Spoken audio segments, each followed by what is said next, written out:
Hi, I'm going to show you how the logistics of the hands-on art demos work for the workshop. So I've set this up so you can see me and the participants can see me nice and close. And I'm also going to show you how I use the materials down here right in front of me to do demonstrations. So this is what people see. And I'm going to be talking and I'm going to say, let's do a trace our hands for the next exercise. So I'm just going to say, follow me, demonstrate that. That way everybody can see it nice and clear.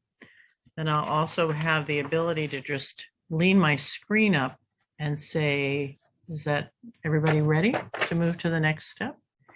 Sometimes I'll have things prepped like you do in a cooking show where to avoid that, I'll just sort of say, now trace your hand. But usually people like it if they're watching me actually do it. Then I will do some demonstrations. For instance, I might talk about, how to work with crayons in a particular way, how to maybe take your crayons and peel off half of the paper on some of them so that you can use them on the side to do various rubbings that we'll do. We do a lot of leaf rubbings, so you can get shapes and lines from the same crayon. Then I will sometimes show how to work with watercolors, crayons, and watercolors using the same handprint. A lot of times I find that when people trace their hands, it gives them a starting point, and then we do various exercises for what I ask the prompts, I should say, for what people do on the inside versus the outside.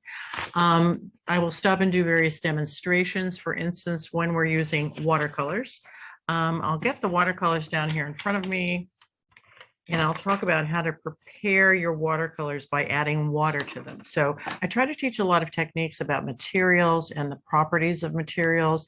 I find that a lot of people haven't had these basics, or maybe they've forgotten. In terms of just simple art materials, how to, for instance, hydrate your paints before you start. So this is a new set of watercolors. This is an older set. This one back here is a higher quality, more expensive one, and it has more pigment in it. This is a very inexpensive one, less pigment.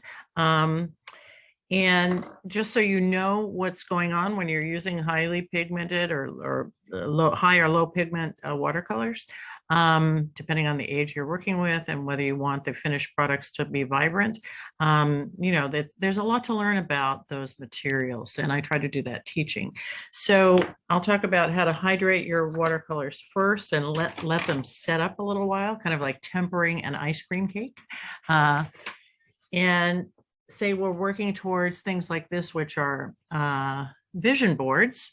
And one of the things here in this central area, one of the things I like to teach is how to use watercolor maybe a little differently than you have before. So for example, this has been a bit hydrated. So I can go like this, and if I hold my brush at the tip and swirl and just do from my shoulder, if I do kind of round movements from my shoulder, I will get something that's less controlled,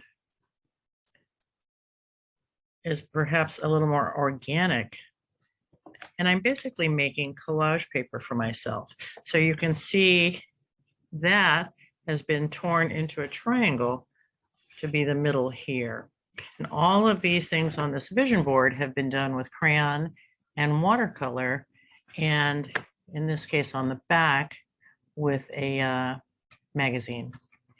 So that gives you perhaps a little bit of an idea of how we go about doing the demonstration, keeping it alive, keeping it interactive, and making it nice and clear so that people who are new to art really have a better idea of how to use these materials, and that people who have a lot of art experience perhaps can be reminded of things they haven't done in a while or learn new techniques. All right, thank you.